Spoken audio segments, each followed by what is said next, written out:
Silk Roads mean something very different if you are in Europe to, let's say, if you're in South Asia, where the Silk Roads, particularly because of China, there's a real pushback to. But it's an artificial, abstract construct that is just a label.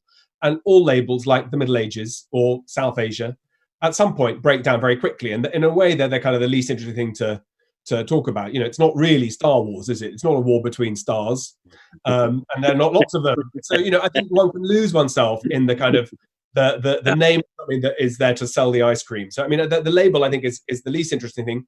Second, in my conceptualization, it's absolutely not about connections between Europe and China, right? So there is a romanticized idea about connections between the Pacific coast of China, or Xi'an, perhaps central China, and the Mediterranean that erases anybody else in the middle. There's no need, apart from as conduits, to bring expensive goods from one side of the world to the other. So in a way, the fact that people misunderstand it that way, that's not really my fault, that there's Orientalism and also a kind of Eurocentric idea that we matter. Because when I think about the Silk Roads, it means about exchange between Samarkand and Bukhara.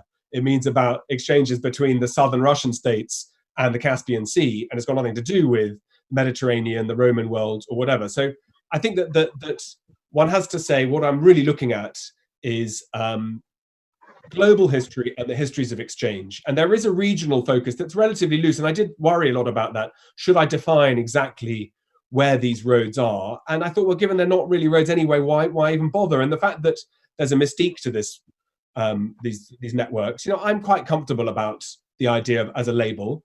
But if somebody wants to come up with something better, I'm perfectly relaxed about it. It's true in Britain, particularly, it carries the 19th century great competition of Britain looking at at Russia and India in particular. But I'm relaxed about that. Like the Great Game. Every other book that's about Central Asia that isn't called the Silk Road is called the Great Game.